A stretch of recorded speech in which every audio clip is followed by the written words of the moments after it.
Seoul says North Korea puts Washington in range, but needs to prove critical technology. Seoul, Moscow, Reuters. North Korea's latest missile test puts Washington within range, but Pyongyang still needs to prove it has mastered critical missile technology, such as re-entry, terminal stage guidance and warhead activation, South Korea said on Friday.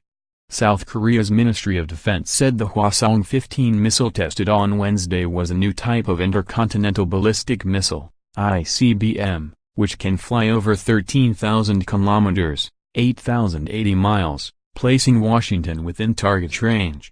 The test prompted a warning from the United States that North Korea's leadership would be utterly destroyed if war were to break out, a statement that drew sharp criticism from Russia.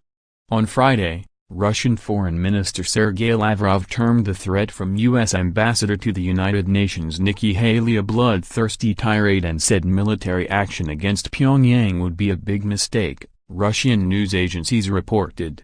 "We will do everything to ensure that the use of force doesn't happen so that the problem is decided only using peaceful and political diplomatic means," Lavrov said. Separately, Russian lawmakers just back from a visit to Pyongyang said North Korea was not prepared to disarm, and while it did not want nuclear war it was morally ready for it, Russia's RIA news agency reported. Pyongyang has said its Wednesday missile test was a breakthrough and leader Kim Jong-un said the country had finally realized the great historic cause of completing the state nuclear force. After North Korea released video footage and photographs of Hwasong-15, U.S.-based experts said it appeared North Korea was indeed capable of delivering a nuclear weapon anywhere in the United States and could only be 2 or 3 tests away from being combat-ready. Yo Suk-ju, South Korea's Deputy Minister of Defense Policy, told the South Korean parliament that North Korea still needed to prove some technologies, like re-entry, terminal stage guidance and warhead activation. Even so, South Korea's Unification Ministry said North Korea was likely to pause its missile tests for a number of reasons, including the Northern Hemisphere winter season.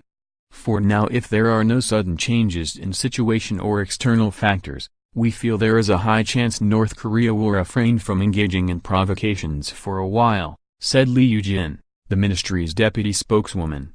North Korea is known to test fewer missiles in the fourth quarter of the year as troops are called to help with harvests, while the cold temperatures are a strain on the country's fuel supplies. This week's missile launch was the first in 75 days. South Korea Defense Minister Song Young-moo told Parliament he expected North Korean leader Kim Jong-un to use his New Year's address to declare that North Korea had completed its weapons program. South Korean and U.S. officials say the Hwasong-15 is the most advanced missile North Korea has ever tested. Yo told lawmakers the first stage engine of the missile featured a clustering of 2 engines from a smaller Hwasong-14 ICBM test launched in July. He said the Hwasong-15 is 2 meters, 6 feet, longer than the Hwasong-14. He said the second stage engine requires further analysis. Yo said U.S. strategic assets would continue to be rotated on and near the Korean peninsula until the Pyeongchang Winter Olympics in South Korea next February in a bid to deter further North Korean provocations. U.S. President Donald Trump has responded to the latest North Korean test with a fresh round of insults directed against Kim Jong-un, who he called Little Rocket Man and a sick puppy.